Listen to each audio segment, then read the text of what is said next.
On this episode of the Oklahoma Breakdown with Ikard and Lehman, presented by Riverwind Casino, we discuss OU retaining key players on their current roster.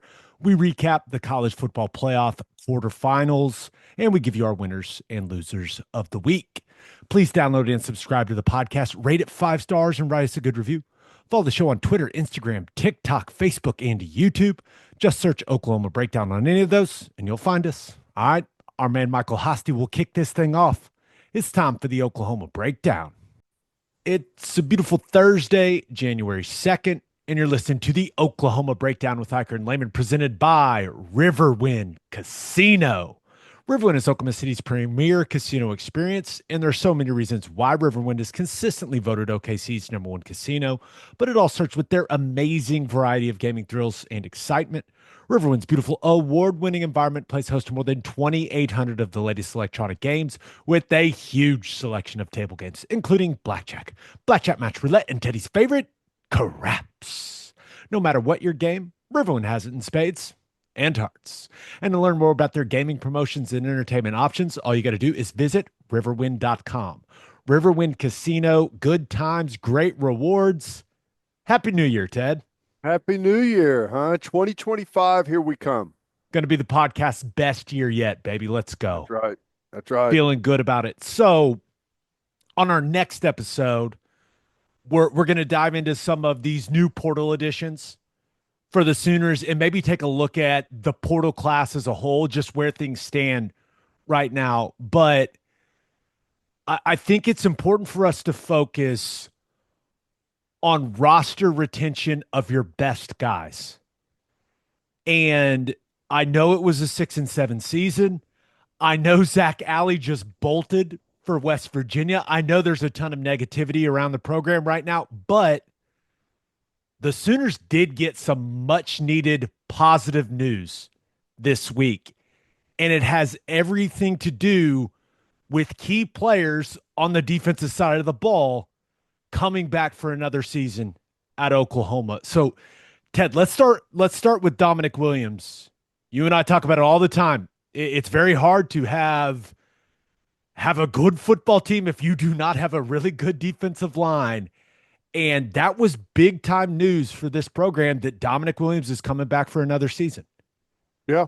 Yeah. I don't think it's any mystery that we probably had the best year at linebacker we've had in a long time. And that's directly related to the fact that we probably had the best defensive line that we've had in a long time. And getting, the core of those guys back is huge. Damonic Williams, he didn't just production wise, he doesn't fly off the charts with that, but what he brings in stability, toughness, physicality on the inside, he's very hard to move, sets that line of scrimmage really well, and I'm hopeful for him, having a year to transition to a different type of scheme and know some of his strengths and weaknesses, that next year can be a much more productive year for him. It wasn't a bad year by any means, but I would like to see him making more plays on the other side of the line of scrimmage, improve his pass rush, and get off a little bit. And I think all those things are very reasonable to expect that he'll improve there. And I think it's important to note, this is a guy that had options. He probably could have gone pro. I'm not sure how that would have gone for him. Well, when it comes to the NFL draft, I'm not sure what that would have looked like. But that option was there. He also could have re-entered the portal. That was a very real option. And guys that are as consistently good as Damonic Williams at defensive tackle, they are very attractive to a lot of teams across the country. So that was an option. And I'm sure it's one that Damonic Williams considered, but ultimately him coming back for another season, it just makes me feel so much better about OU's defensive line heading in 2025. And I know there's a long way to go until the season rolls around.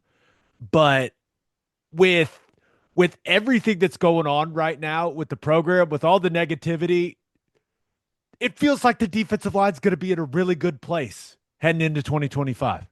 Yeah, no, it does. I mean, Damonic Williams, Jaden Jackson, Grayson Holton, And, David Stone, who I expect to make a big jump going into his sophomore season. And I mean, I would say that getting all those guys back is big. And I don't think it's I don't think it's a stretch at all to say that every one of those guys can be much better than they were. Not that they weren't good this year, they were, but I expect to see improvement from all of those guys.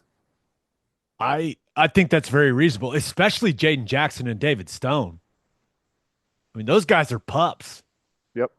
It will be shocking if we don't see a big jump from both of those guys, especially when you consider how much talent David Stone has, like untapped talent. I feel like he barely scratched the surface of what he can be as a player this season.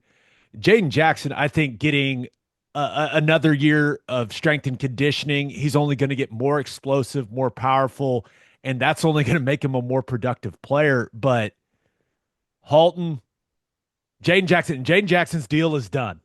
And I know it still sounds weird to talk about in those terms with college football, but the deal is done. They feel really good there. They feel good, clearly, about Damonic Williams and where they stand with that now that he's put that announcement out. Grayson Halton feel really good about where they're at with his deal. David Stone, they feel really good about where they're at with those negotiations and that discussion. R. Mason Thomas still needs to make his decision, right? Is he going pro or is he coming back? If he comes back, if he's playing college football next season, they feel great about where they're at with that whole situation. And I think the feeling I get is I wouldn't say they're like 100% confident he's going to come back, but they just feel really good about where that stands and what those negotiations have been like. So I don't know, man. I know that it seems like the OU football world is just crumbling to the ground right now, and I get it, but I'm over here sitting going, man, I'm really excited about the defensive line next season. I was trying to remember, Ted, this is the most excited I've been about the defensive line in maybe since I started doing the radio broadcast, like 6 or 7 years. Yeah. When you compare where we are today to where we were a year ago, I mean, it's a totally different situation. I mean, I would say, don't you agree that all those guys like Jaden Jackson, Grayson Halton, maybe not with Damonic Williams, maybe we expected a little more production from him, but I think everyone kind of went above and beyond. Like Jaden Jackson, when he was out there in the spring, it's like, hey, this kid's pretty good. And then it's like, I think he's probably going to be a starter as a true freshman. I expected him to start after watching him in spring and in training camp, but I didn't expect him to play the way that he did all season. I mean, arguably one of the most consistent players on the entire football team, both sides of the ball. I don't even think it's an argument. Maybe as a true freshman, we can go round and round on it. I love the place that we're in. These guys, just like everyone else on the football team, we have to have a great year in the strength and conditioning department. And I'm really excited. And you add we got another defensive lineman, Trent Wilson, coming in with this group that they really like and feel like he's a guy that may have a chance to be in the rotation right out of the gate. If David Stone makes a big leap and plays like a 5-star next year, look out. This defensive line could be incredible. And I think you can apply that to a couple other guys, right? When you just see the defensive line group physically, Nigel Smith stands out. Yeah. Clearly, PJ stands out. Danny Okoye stands out. Even Taylor Wine this year. You're like, 44 is a big dude. Big dude, yep. So you've got this group of young guys that didn't necessarily have big impacts this season, but a lot of those dudes, they may have higher ceilings that some of the impact players that played a lot of snaps this year had. When you look at their measurables, their physical traits, I think that's fair to say. especially when you're talking about Okoye and PJ and even Wine. Like, that is a big, long, athletic, physical guy. Like, if Taylor Wine doesn't end up being a more productive, I think just a bigger version of Ethan Downs, then that he wasn't developed properly. You know what I mean? Like, I think Yeah. that's the type of player he can be. I still want to move him to tight end, but that's a different discussion for another day. But and I think you can say the same thing about Nigel Smith. Like, he's got a lot of untapped potential just as a big athlete. So there's a lot of encouraging things when you look at what this defensive line is bringing back and what that can mean for this football team as a whole in 2025. Because let's be real, there are a lot of questions to answer on the offensive side of the ball. And I know that we're all excited about John Mateer. I am thrilled. I'm excited about Ben Arbuckle and seeing what he can do with that system. But the defense needs to be really good. Yep. And a really good defense. It all starts with a good defensive line, Ted. Yeah, and I'll say this too. When you talk about Grayson Halton, David Stone, and Jaden Jackson, all three of those guys were just touching 300 pounds, all right? Just probably had the weight vest weights in their pockets and weigh in to get to that 300 number. No one would ever do that. I would never put a couple 2.5 pound plates in my butt cheeks. Never would do that. I would never do that. I don't know what you're talking about. The new goal for all those guys next year at weigh-in time to start off the season, 315, right? Now, Seems do they fair. get there? I don't know, but I expect all those guys to comfortably add a decent amount of good weight throughout the offseason. No doubt. I'm especially you look at like Stone's frame. I mean, he's a pretty lean guy with that frame. Mm-hmm. So I'm with you on that. Not only does that need to happen, like that is critical for this defense. Because with all the questions offensively, like if you can solve a lot of problems when you look at how difficult that schedule is, if you have arguably the best defensive line in the SEC. Yep. And I think they'll be in that conversation. It's hard to say that you're wrong. If you get our Mason Thomas back, if you get our Mason Thomas back and Danny Okoye and PJ take some big steps. PJ needs to get healthy, which, I was frustrated with the season that PJ had, and I imagine he is and everyone is because, he battled that ankle all year, just wasn't right. And I felt a little bit better whenever I thought back to last season and the player R. Mason Thomas was that year compared to this year.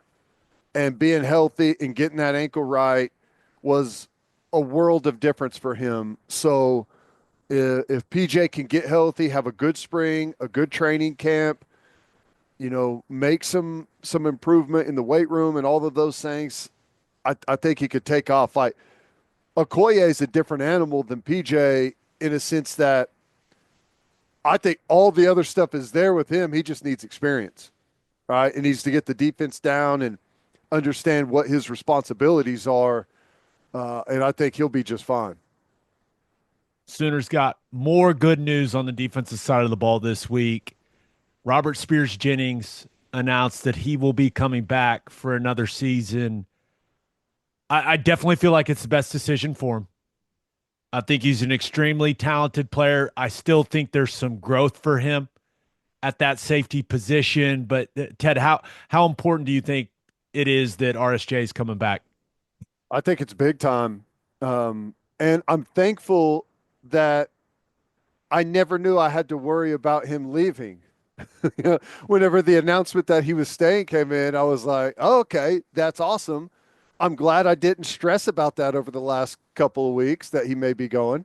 From what I understand, and let's just call it what it is, there may have been some tampering going on, some other programs reaching out, which I think that happens to all of these guys. Yeah, I'm sure. I mean, and that's just life in college football when you've got players that play at a high level. Like people are going to poke around one way or another and say, "Hey, what do you think?" Hey, if no one's asking, no one's tampering with your guys, you got problems. You got different problems, right? You That's got true. personnel issues. If people aren't tampering with your players, that's not a good thing. But I think when you look at Robert Spears-Jennings and what that combination at safety with Peyton Bowen could be like, and that would be an extremely talented duo. But let's not sell those young guys short, man. Jaden Hardy, Boganowski, you've got Amarian Robinson and Marcus Wimberly coming in the recruiting class. Like it feels like that's going to be a very talented and very competitive safety room. Yep. Yeah, I think physically that group is, I don't know, gosh, probably as good as we've been in a long time. There's some size there. They got good length, physical tacklers, all of that. The Probably should mention question, Reggie Powers as well. I just Powers, don't know if he's going to stay in that safety room or kind of develop into a cheetah type guy. yeah, I think he's a versatile piece back there as well. So he's a factor. I mean, they're which, really excited about those young safeties. I think it gets lost in the mix a little bit too because we didn't see him after the Tennessee game, but Kendall Dolby coming back is huge too. Saw him at the Armed Forces Bowl throwing passes to defensive backs and warmups. Just had a Yeah. boot on. He looked, and now the JUCO thing. How many seasons does he have left? Like six now? How's I this don't work? know. I don't know. As far as I'm concerned, we've got him to 2030, and that's a good thing. It, But if he can get back physically, the argument could be made that he was OU's best player on defense when he was healthy. because of the position he played and the versatility he brought as a blitzer, as a guy that plays at the line of scrimmage, tackling abilities, able to knife some of those at the line of scrimmage passing plays. And I mean, let's be honest, the coverage ability in the slot, we didn't, he was our best cover guy in the slot. I mean, he has the corner background. He's a cover guy. So, yeah, I mean, I really like that group.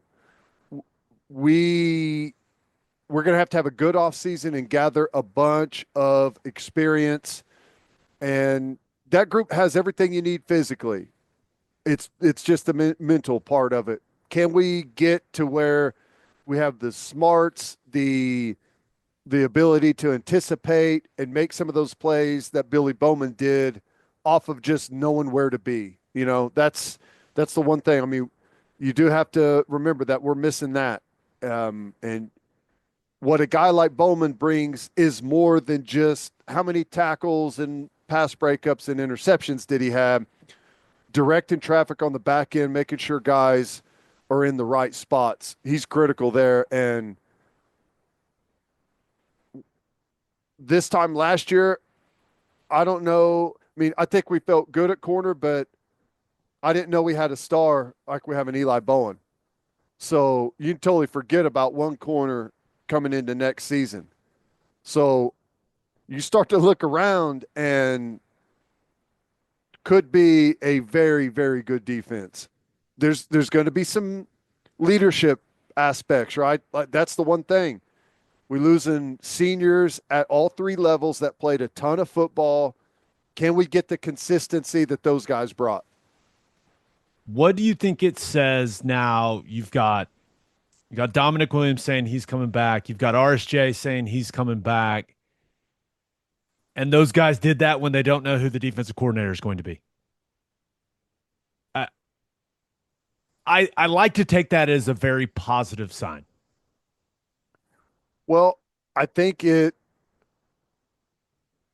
probably tells you why Zach Alley left to some degree, that no matter what happened here, he was always going to be under Venable's shadow. And the, to a large degree, the success of the defense would be, you know, laid at the feet of Brent Venables, which, I mean, there's a lot of truth to that. But That is definitely a factor. I mean, you look at whenever Venables left here, right? When they brought Mike Stoops back, our defense had been struggling. They brought Mike Stoops back, and it's like, okay, well, if things improve when Mike Stoops comes back, well, it was Mike Stoops all along. It was never Brent Venables, right? So you kind of, whenever you view Zach Alley's situation that way, if it happened any other time than 24 hours after we lost the Navy game, I think it's probably viewed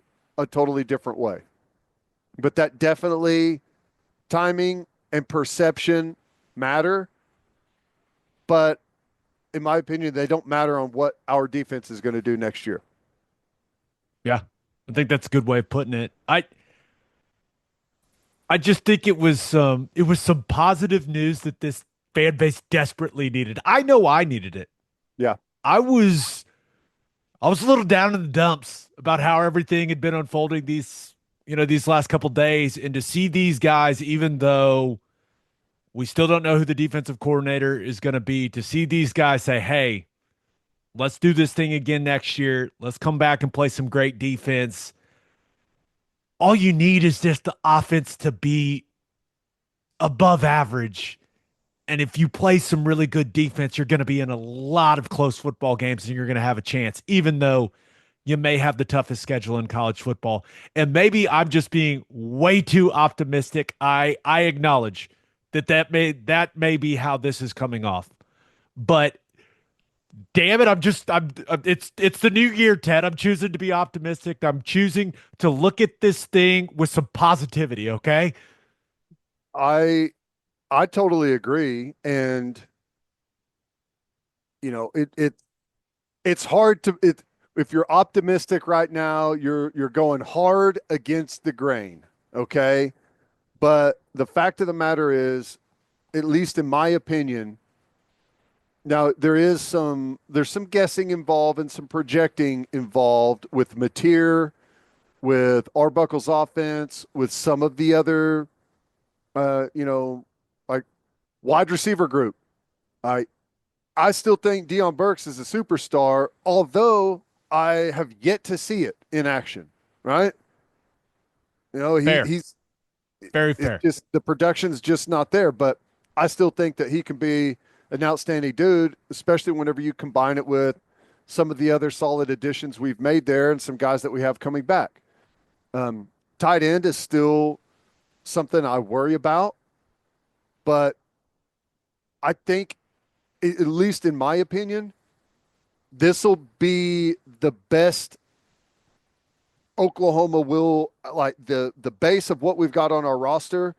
I think is going to be the best that Venables has had since he's been here. Now, we can make some.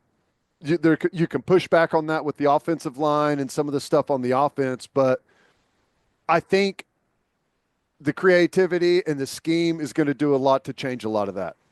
I mean, air raid offenses, the reason that they exist is to take some pressure off of the line of scrimmage and spread it out, right? And move the ball around in space to some players. And I think that will help us a ton. And, we still need to have a big offseason and, God willing, stay healthy next year. If that happens, I think we've got a good core of guys on both sides of the ball. I'm with you. The last thing about, these guys announcing that they're coming back, player retention is really, really important. And it takes a lot of people working together to make it happen. People on the staff, players, representatives, the collectives, like these are not just like one-on-one conversations. That is not how this works anymore in college football. So credit to everyone involved for getting these deals done, especially under the current circumstances, especially coming off the season that this program just had. So I credit to all those people. Good job. Good work. Yeah. Proud of you. It's and a lot of it is thankless. Like there's a lot going on behind the scenes to keep these guys, and I don't know that a lot of people get the recognition that they deserve. I mean, it happens kind of in the shadows to a large degree. We don't know who all's negotiating and who all's piling in the money to help these guys, but it's it's gone fairly well so far. Though everyone will get their recognition when they win more games. That's how it works. You know that. That's hey, we could talk about all the positives, but you have to win football games.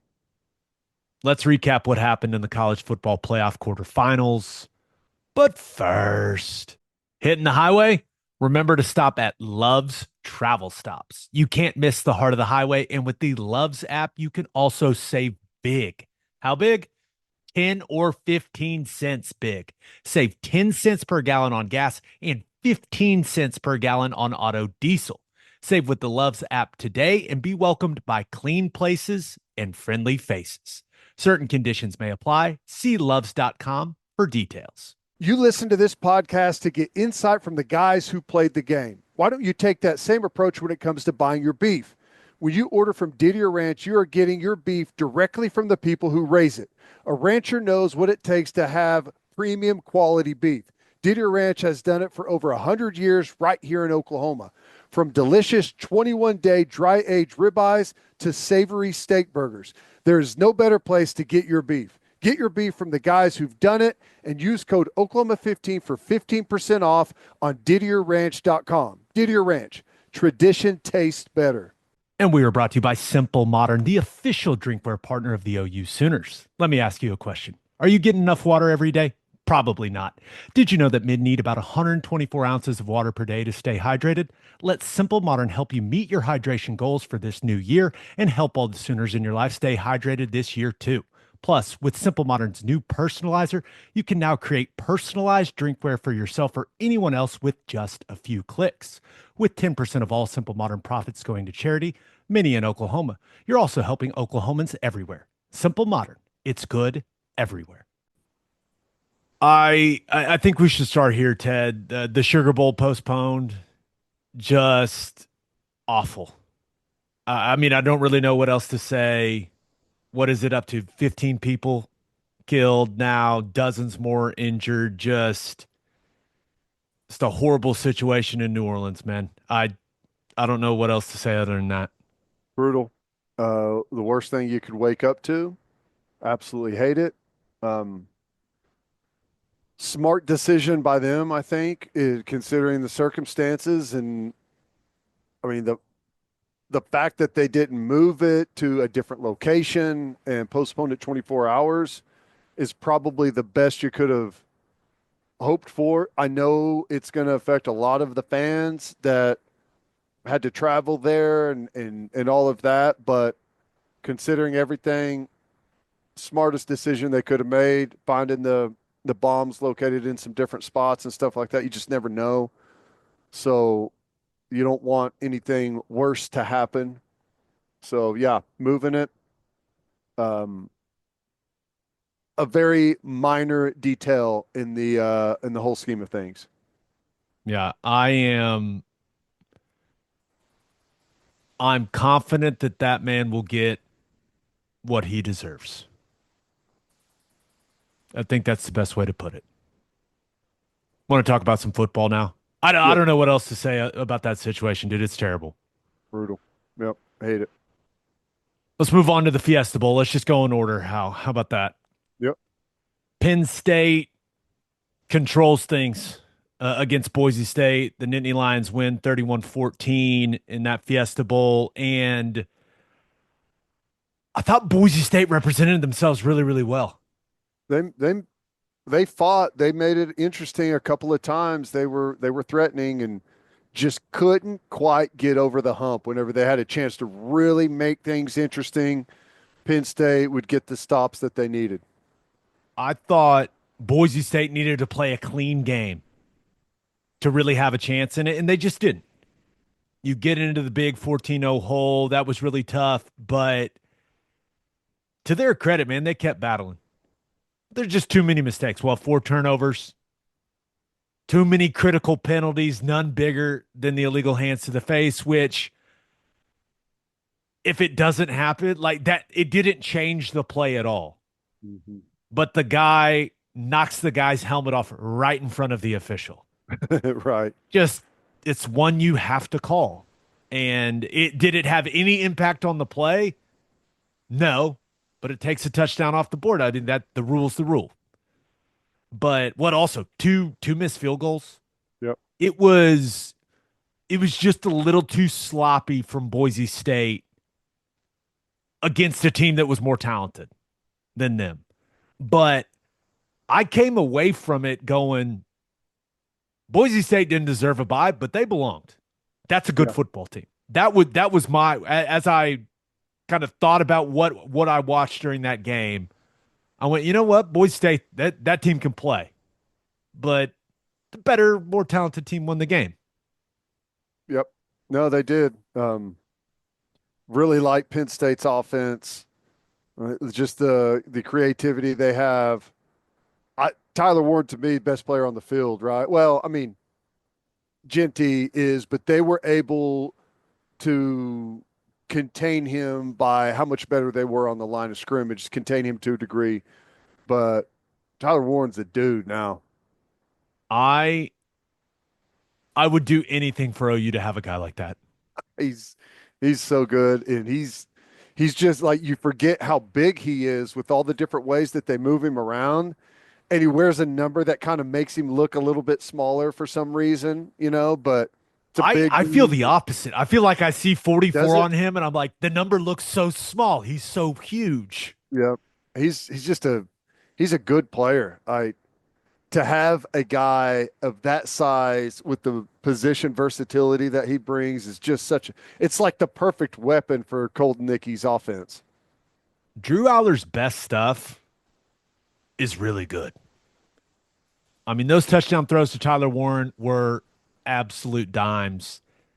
He drops it from the rafters to Amari Evans on the one that made it 14-0. I feel like he does a really nice job buying time when he needs to. He gets some interesting yardage with his legs in some key situations.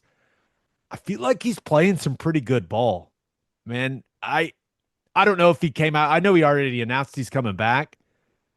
I wonder if he will reconsider that if he goes out there and lights up a semifinal. But he's playing some good ball for them, man. And although I really liked what I saw from Drew Aller, there was a big piece of me going, why don't they just run it like 60 times? They cannot I stop their know. run game. Just hand it to Allen and Singleton, run outside zone 40 times. You're gaining like 12 yards a pop on it. I felt like I was taking crazy pills. But Yeah. Kotelnicki, like you said, he likes to sprinkle in all that creative stuff. Yeah. I totally agree with you. And I've been impressed with Drew Aller. Uh, he's better than I have given him credit for, but there's like some Luca in there. I There's a lot of whiny body language and stuff going on. Did you pick that up? Turning and yelling at the sideline a little bit. He kind of has some Luca like movement as well. Like he's not a super, I wouldn't classify him as a super athletic guy, Big dude. but he's a big dude and I would say he moves fluidly, but interesting. A Luka Doncic comparison. I Yeah. don't think that should be the comparison because Luka Doncic is amazing at basketball and Right. he's like I one of the best five basketball players on earth. And I don't know if Drew Aller is quite there yet. he What I mean by that is he's a really good player that like I knock some of his stuff down a few levels because of like some of the body language stuff I'm just not a huge fan of. But that's probably just a me thing. I may be on an island with that, and that's fine. That's fine. I'm being blinded by the sun right now. I could see it. I will get the shade down. The people on YouTube are like, what is happening right now? But one of the more interesting things from this game, Abdul Carter goes out of the game. It seems like it was a shoulder, and he never ends up coming back for Penn State.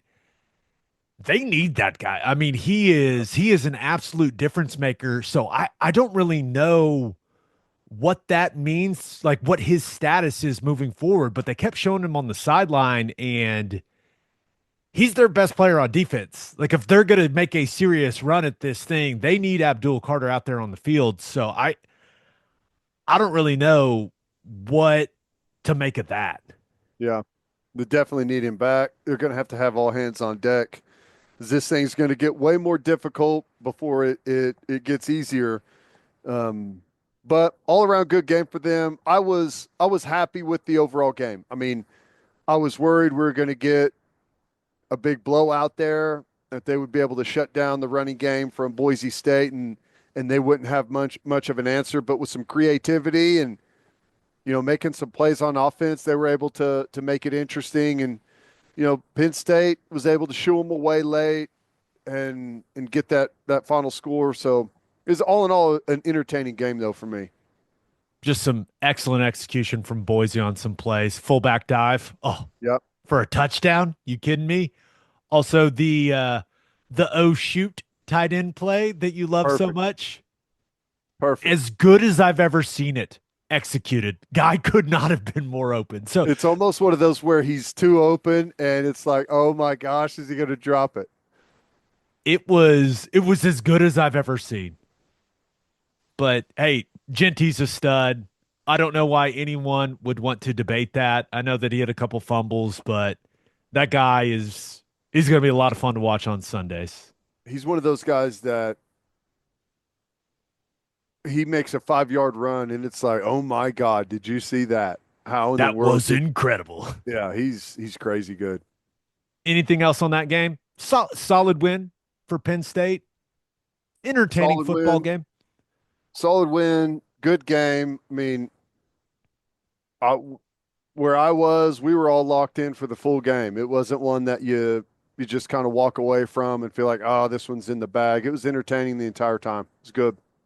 Thought Maddox Madsen represented himself Yeah, well as also. I mean, agree. good football game. Penn State was just a better team. It's how the cookie crumbles sometimes. Let's move on to the Peach Bowl. My goodness. Texas wins in double overtime, 39-31. Ted, the Longhorns avoided what could only be classified as an absolute collapse. That was close to being a complete disaster for Steve Sarkisian and that team, but to their credit, they figured out how to win the game. And that's ultimately the only thing that matters. But boy, did it get uncomfortable. I mean, missing those field goals Never leave and it up to the kicker. looking at that sideline, like the differences in those two sidelines in the second half was very telling. And again, I mean, I know they made the plays late whenever they needed to, but Texas's offense disappeared. Yeah. I mean, they were not able to execute in some of those situations in the second half. And once again, never leave it up to the kicker. How about them cutting to Steve Sarkisian, giving him the pep talk, and then he goes out there and misses it? Oh my gosh. That was Just leave them pretty. alone. You don't need to say anything to kickers. Just Leave leave them kickers alone. alone. They're fighting the battle in their own head. Ted, you're our defensive guy on here. 4th and 13. You show zero. You don't bring zero, but you show it. You get exactly what you want because Texas keeps 7 in protection. And they cut Matthew Golden loose right down the middle of the field. Now, it was a really nice route, but what is that safety doing, man? What's he looking at? I don't know. Help me understand. That was bad. I didn't like the call at all. Not on 4th and 13. I mean, I understand being aggressive with where you're at, but it's 4th and 13. You take away everything deep and force viewers to maybe have to pull it down and run for it, or they have to dump it underneath and you can come up, rally, and tackle. But like the last thing you need to do, I mean, whenever you go pressure, like you're opening things up way down the field, and that's what they did. And credit Ewers and Golden had a hell of a game. Credit them for being able to take advantage of that spot, but I, in my opinion, a poor play call defensively. I just I can't believe it was that easy. Yep, Guy was just wide open in the end zone. wide open. Strange. Another tight end leak there in the second overtime for Texas. ESPN almost missed the play. That was strange. Yeah, I almost It's like missed Joe it as Test is well. like, and we're back. It's second overtime and touchdown Texas. Right? Yeah, it was wild. I, I don't know. I come away from that game having a lot of respect for Arizona State, and I know I'm not alone. They got absolutely robbed at the end of regulation with the targeting call. How that wasn't called targeting, especially after they went and reviewed it, I have no idea. They should have had first and 10 on about the plus 35, in between the plus 40 and the plus 35. Now, Yes. outside of field goal range, they've had problems with field goal kicking, obviously, but I I have no clue. Letter of the law, targeting, there's no way around it. There's no way to say that that's not targeting. Defenseless player, forcible contact to the head or neck area, done. Easiest call in the world. I was very, very surprised that they didn't call it. But I I don't know. Do we need to start a conspiracy? I don't they looked at it for We a don't have long to. I time. mean, it's already out there. I mean, it's, Yeah. I mean, But there were just kind of some weird things in this game as well. But I'm really impressed with Arizona State, man. It looked like they were going to get run off the field early, just with how explosive Texas was looking, and that group battles. yep. They battled and stayed in the fight. And I thought it was actually really cool that Cam Scatterbo got the offensive MVP. Yeah. I thought he deserved it. That dude left it all on the field, vomit included, baby. Yeah. That was, what a performance. I mean, the halfback pass, Bad the, throw. Unpopular opinion, bad throw. You can't do the I'm firing arrows celebration when you throw a duck like that and your wide receiver has to make the adjustment that he made on that play. Bad throw. bad throw, but happened to go to the perfect area where he could run to it and separate from coverage. Um,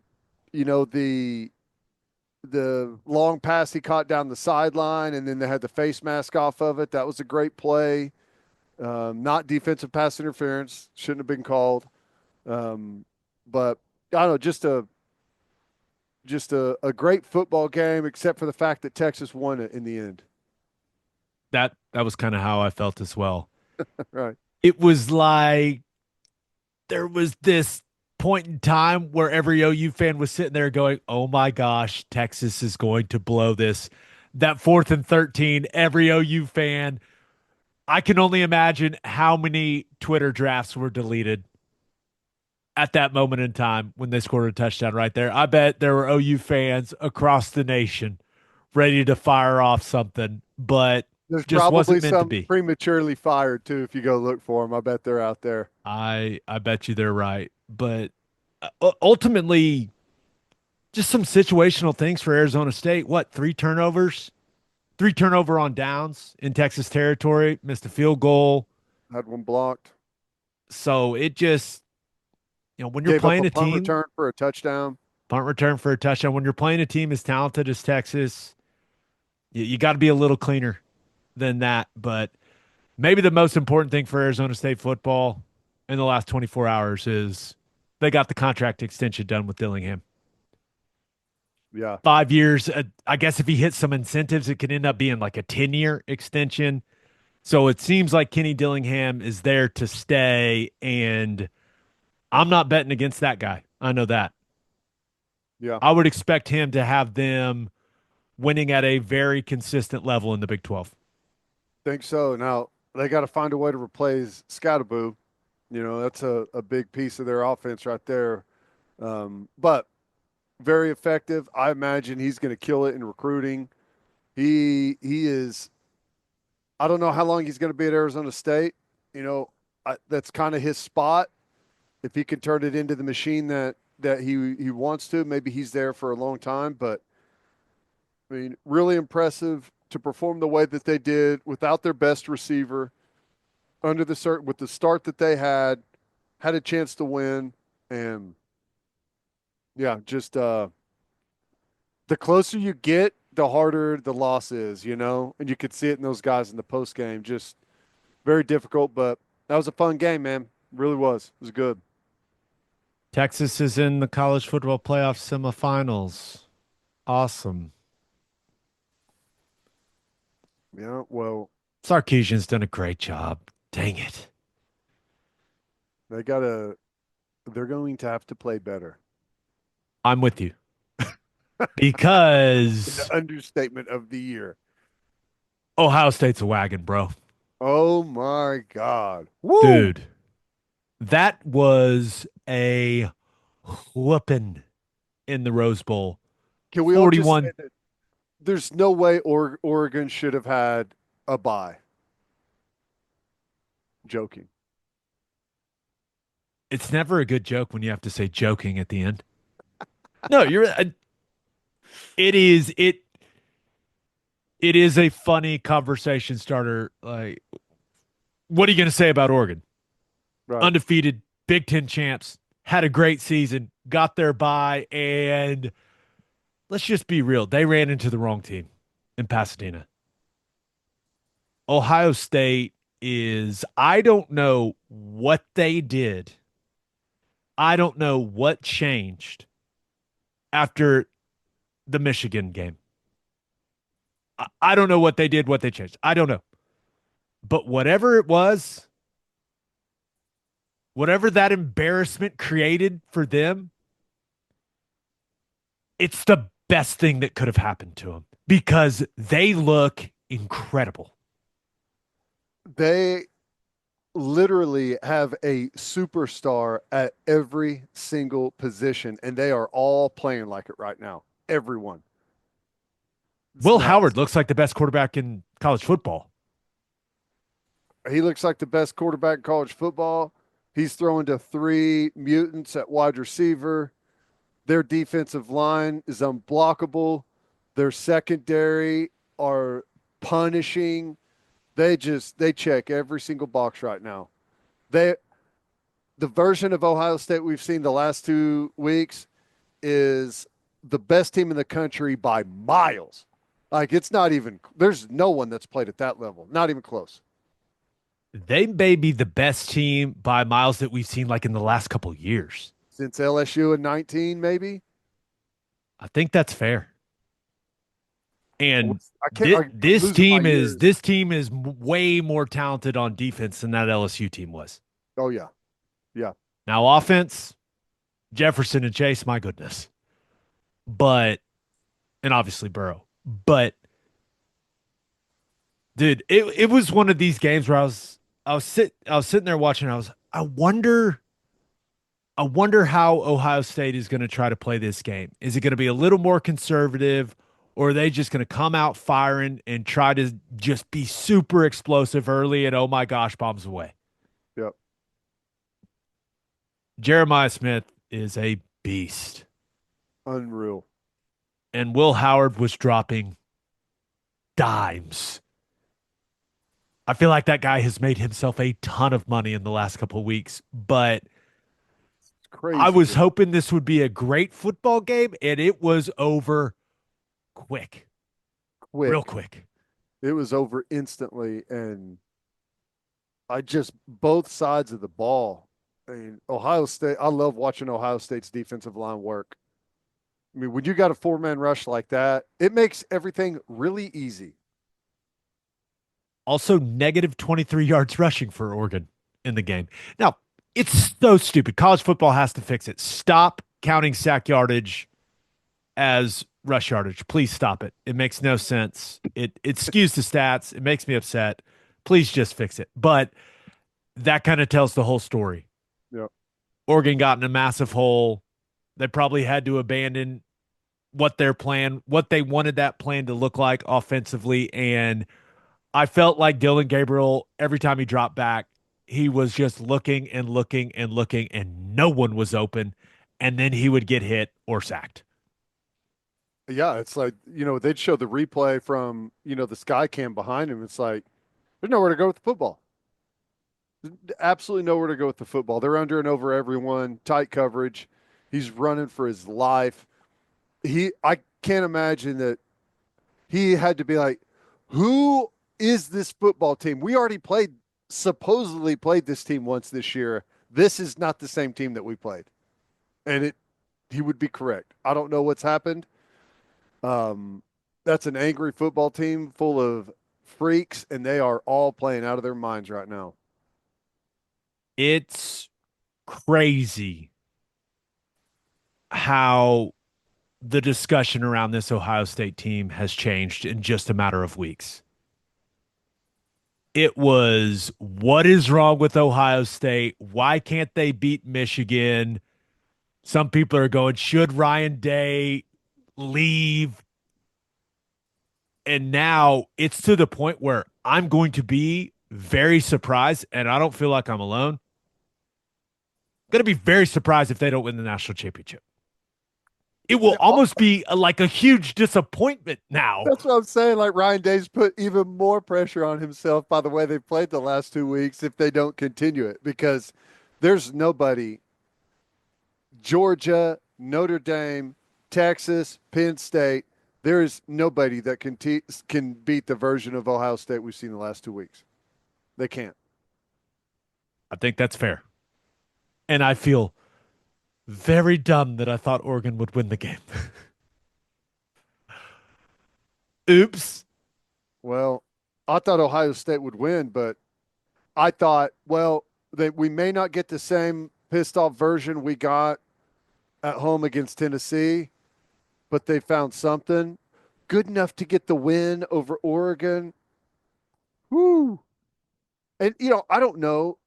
It's probably a good thing for them that they were able to play Tennessee at home, right? And keep playing and not, I don't know how you quantify it, and it's probably different team by team, but maybe it would have been better if Oregon had been playing and hadn't had so much time off. It's a month off is a long time.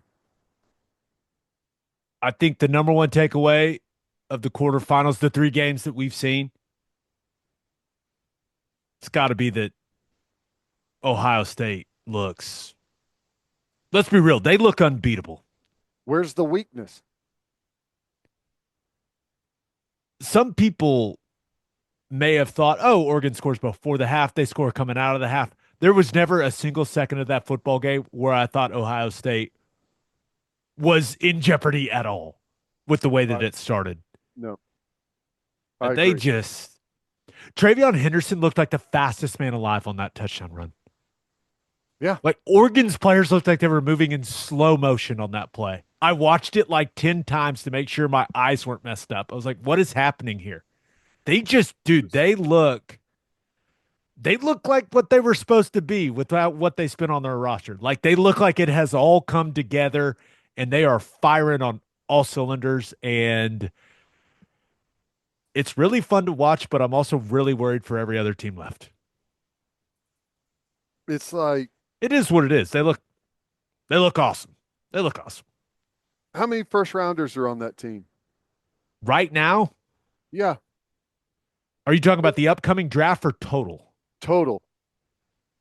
Over 20. There has to be, right? Yeah. It's crazy. I mean, that maybe that's dramatic. But maybe not. But maybe not. Maybe not. Jeez. Fun to watch, though. Fun to watch. Will Howard still has the opportunity to move to tight end. Position versatility in the draft. That's what he can say. Just saying. It seems like the odds are really stacked against that, but just saying, still out there. The The way possibility he's still out throwing the there. ball, I he is.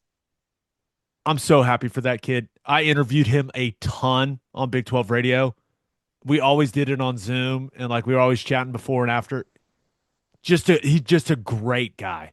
Was always super super nice. I'm I'm very happy for him and hope he continues to play the way that he's playing because it's really fun to watch and I think he's a good dude.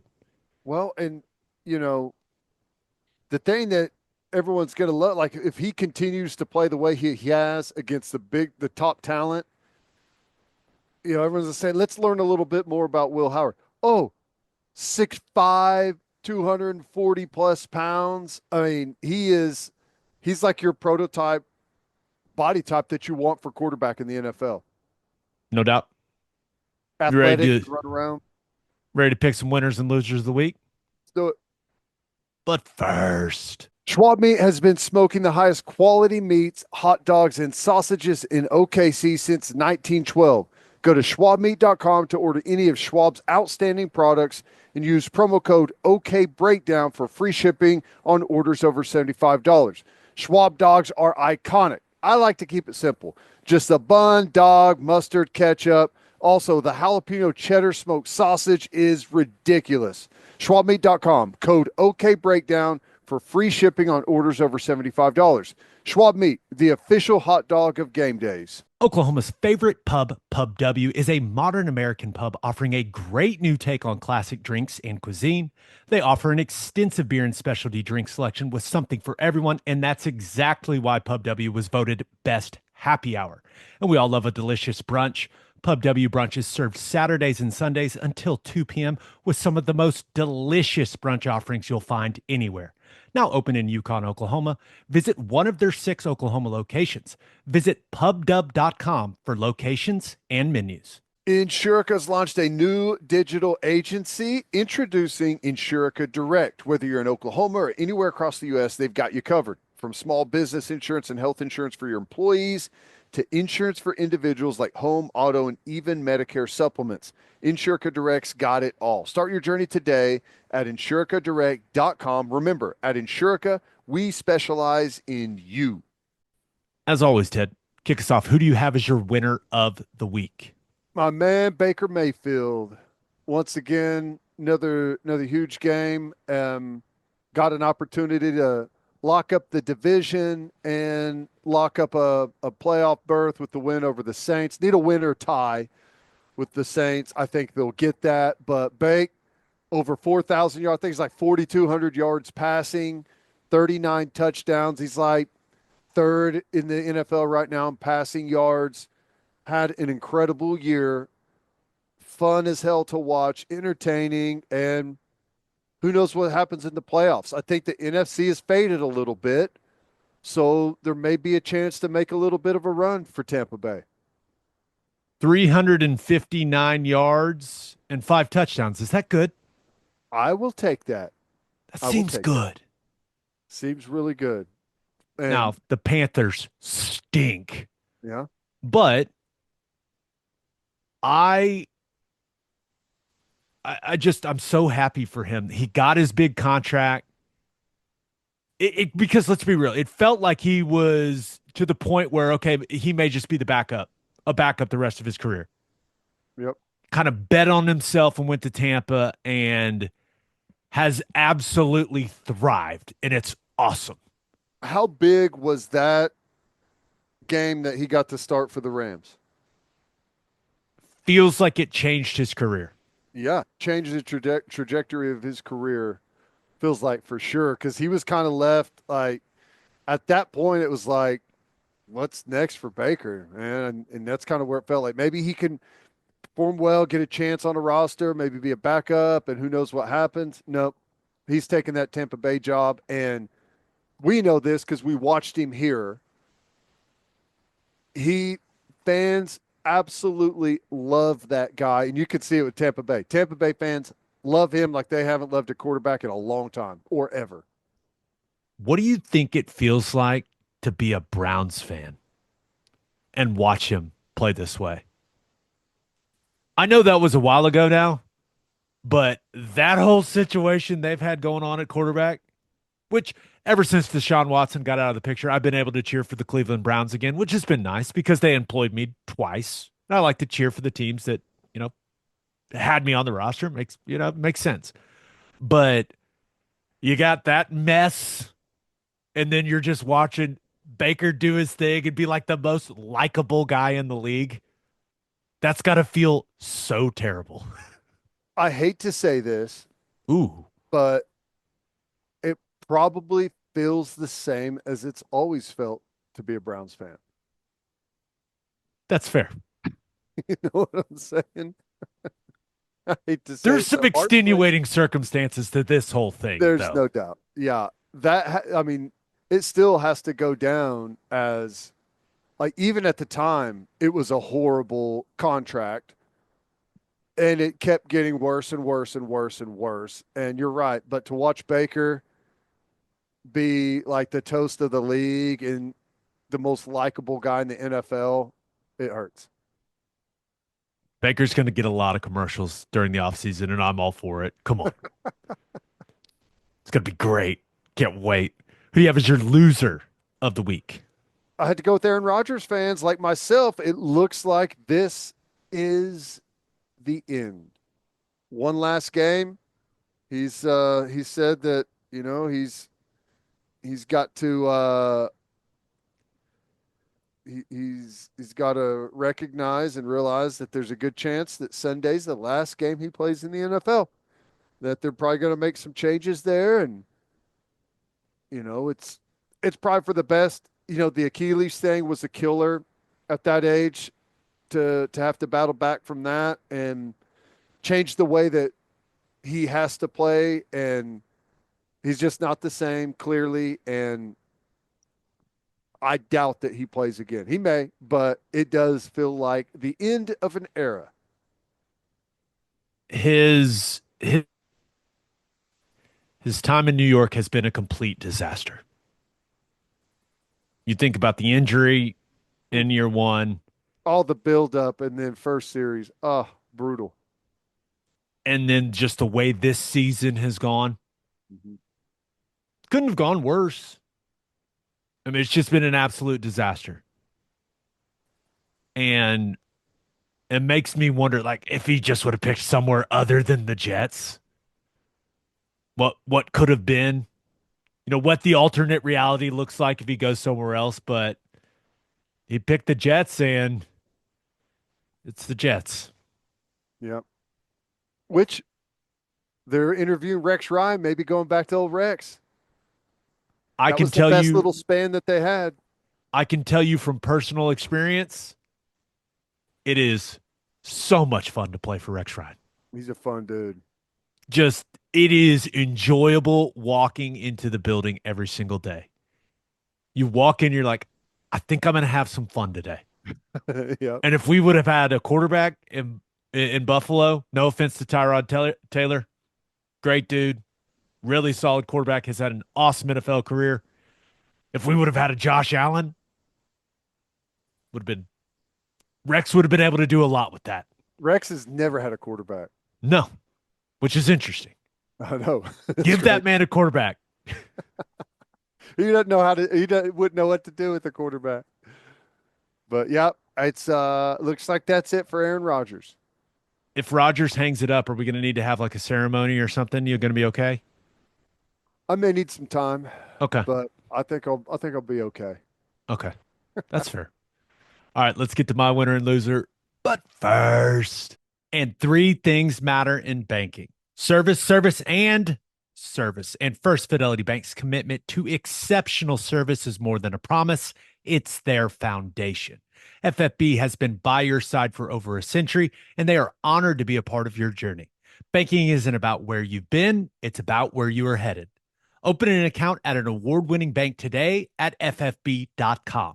At First Fidelity Bank, we go where you go. Bishop McGinnis Catholic High School represents a tradition of educational excellence in Oklahoma City. Grounded in a faith-based education, Bishop McGinnis offers a college prep curriculum that includes 26 AP courses, participation in OSSAA athletics, and numerous clubs and organizations for students to join and grow.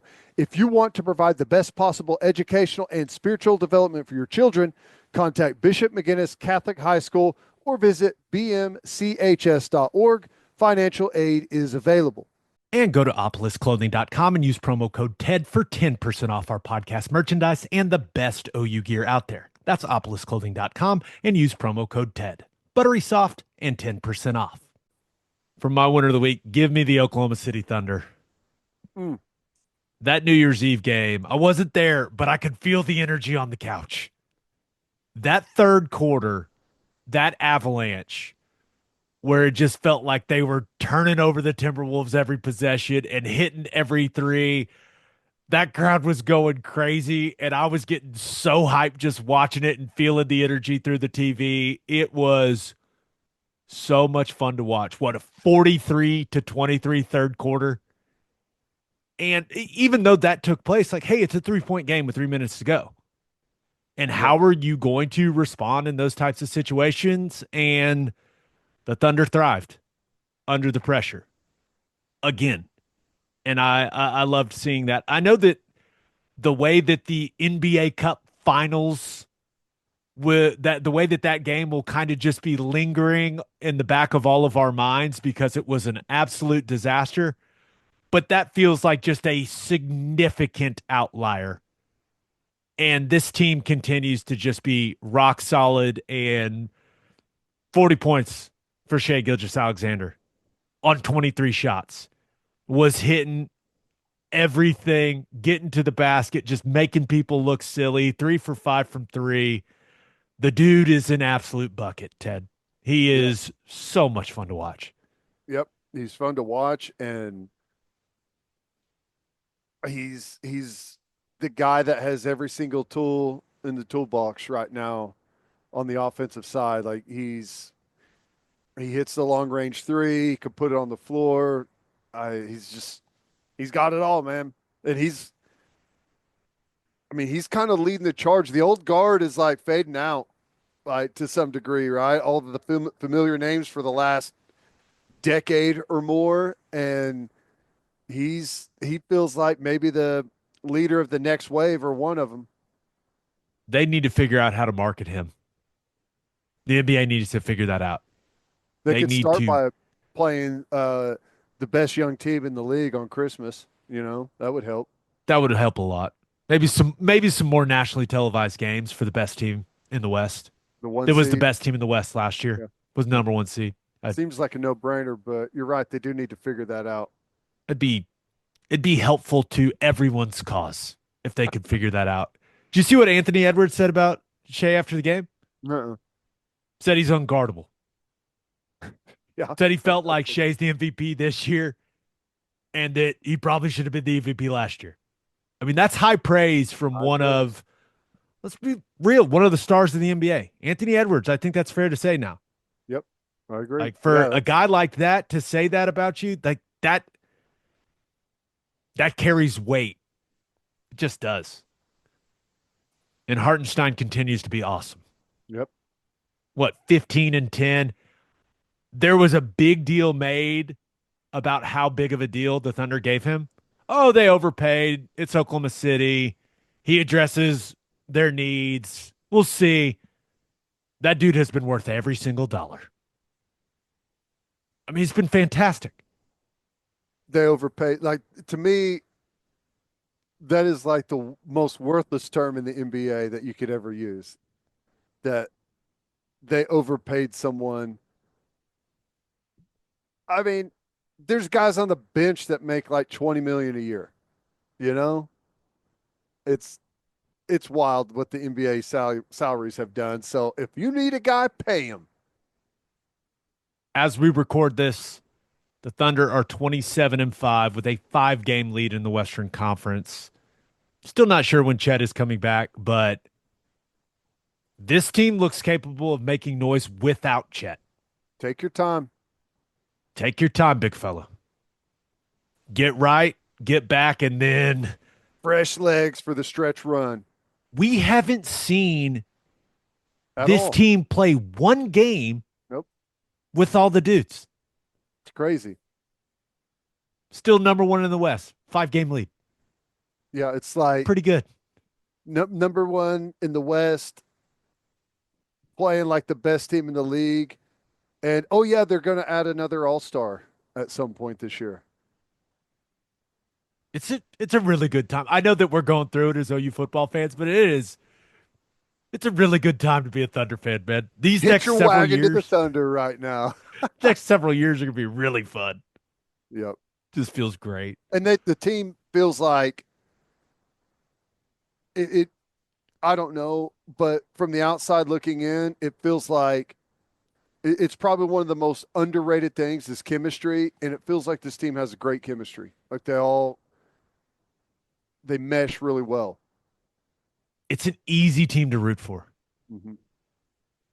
It's an easy team to root for, and I think that a lot of it has to do with that chemistry that they display. Mm-hmm. And I'm sure that some of the other guys in the league make fun of them for it. Who cares? You're the It's best team in the West. Who cares? what they need to do. Shea needs to hire Jay Z's representative group. What are you doing? Shea is not a nice guy. What was the line with KD?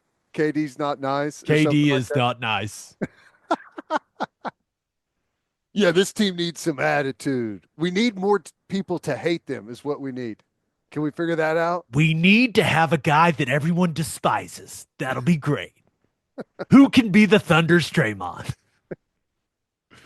No, keep doing your thing, guys. You're crushing it, and you're incredibly easy to cheer for. And everyone that cheers for the Thunder, we are very proud to have every single one of you. That's right. My loser of the week. Give me Alabama. 9-4 after the loss to Michigan in the ReliaQuest Bowl. Yes, that's right. Alabama and Michigan were playing in the ReliaQuest Bowl. First So quarter monsoon in Tampa, by the way. That was crazy. we'll be looking at back at this in a couple of years saying, I didn't remember the ReliaQuest Bowl being one of the playoff locations. What happened? Alabama, Michigan. Isn't that a playoff game for sure? Michigan had 190 yards of offense and they beat Alabama. In all seriousness, 9-4 for Alabama. We knew the adjustment away from Saban was going to be difficult, but this is the first time since 2007 that they don't win double-digit games, which is insane and speaks to just how great Saban was there. But that's not doing Kalen DeBoer any favors. Mm-mm. And it'll be very interesting to see where Alabama goes from here. But everything this is the thing that stood out to me. I pretty much watched every snap of that game. I had nothing else to do. It was just so sloppy, man. They couldn't protect Milroe. Everything looked disjointed. They were just falling on the ground while Michigan wasn't. I don't know if that was a cleats issue. Like what was it? It just looked. I don't know, man. It just did. It did not look crisp, and I'm so used to seeing that script A out there and watching them be like this efficient, crisp machine, and that is not what they've been this year, and it certainly was not what they were against Michigan in the ReliaQuest Bowl. I don't know what ReliaQuest is. Great name. Have no idea what they do, but it's a nice win for Sharon Moore in Michigan. Strong finish to the season. A disappointing season, below the standard of what Michigan wants. They won the national title last year, but a nice finish with wins over Ohio State and Alabama. Yeah, no kidding. Especially, I mean, when you look at the way Ohio State's playing right now, it's like, oh my God, like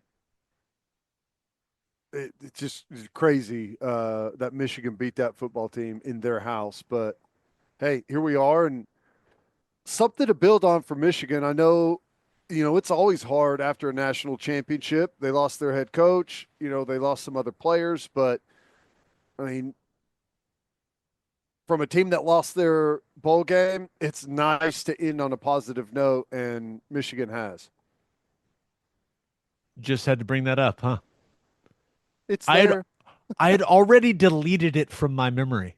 That's what that Thunder's little winter segment was supposed to be, and I ruined it right after. It's okay. I feel like I was very positive and optimistic at the start No, of the podcast. I am. Hey, Michigan, they got a game changer coming in at quarterback. It's Yep. going to be interesting to see like their next, like the next iteration of Michigan. Going to be really interesting to see what Alabama's quarterback situation looks like next season. It's not, I was curious about it coming into the year. DeBoer had Penix who, he'd throw it 40 or 50 times a game. That's not Milroe's strength. I wonder, like, what's the future for him? He's a junior. I mean, Does he come out? Like, I don't know. I don't know. He's had some games where you just go, wow. And then he's had some games where you go, ugh. Mm-hmm. And he's a hard player to evaluate, I think. Yep. So we'll see, but it's really interesting. It, it feels like a bit of a mystery what Alabama's quarterback situation. Like, could that be something in the spring portal window where they poach someone and everyone goes, "Whoa, they just got a game changer"? I don't know, but Mm-hmm. we'll see. Yeah. I don't know what Milroe is. He needs the right system, and I don't know that DeBoer's system is right for him. Let's face it, he is an incredible athlete that they're trying to make into a quarterback. He's not like what you would typically say as a natural quarterback. You know, there's some there's some headwinds in that type of development. For a like you need to build the right offense around him. I think that's fair. But 9-4, 9-4 would feel nice right now. It just It'd feel a lot better than 6-7. it would. I wonder because they're still hanging on to some of the success that Saban had, right? And that name is still huge right now, but it doesn't take long for things to change. And 9-4, it's not at the end of the world. It's not a horrible year. They underperformed Alabama standards, but you do it twice, it's going to be harder and harder to hang on to your players and get the type of recruiting classes that they had. They just wrapped up like the second or third ranked recruiting class, right? So, Yeah. I mean, that has gone well for them, but if it's going to be harder and harder to get and keep those type of players if you don't win the big games and you don't make the playoff. All of the player movement just it it makes the sport more frustrating, but it also makes it more interesting. So we'll see. We'll see what next season looks like for Bama, but I think it's a disappointing year one for Kalen DeBoer. Alabama not going to the playoff is a disappointing season, I'm pretty sure. I think. Yeah. Well, I know they lost to two teams. I mean, we ended up with a losing record. I think Vanderbilt ended up with a losing record, didn't they? Did they win their bowl game? I don't know. I think they won their bowl game because Pavia was telling everyone to come to Vandy after it. I think did they Okay. finish 7-6? Maybe they did. Maybe they did. But they took some losses that do not look good. It's one thing if you lose to Georgia and, you know, but they took some losses that don't look very good. And that's, I think, who they lost to is probably more of why it was a disappointing year than the record overall. But the record's still a factor because of They the could history. not they could not block Michigan, and none of Michigan's dudes on defense played. A little alarming. Just a little. Just saying. I know it's hard to take away. Like no, it's hard to know what to take away from a bowl game these days. It is. It's It is. difficult. Birthday shout outs. You want it? You got it. You No, I got it. took the last single. You got it. Happy 43rd birthday to Jessica Scheidler. I'm going Scheidler, Shidler. See, that's why you're the best. If it was Schidler, there'd be a double D. That's how Scheidler. I would have said it, so it was the right decision having you take that one. Thanks, man. Mhm. Appreciate that. Episode 489 in the books. We'll have a new podcast that'll drop on Sunday. Just a reminder, please subscribe to the podcast wherever you listen to podcasts, and please subscribe to our YouTube channel. Make sure you check out our website, okbreakdown.com.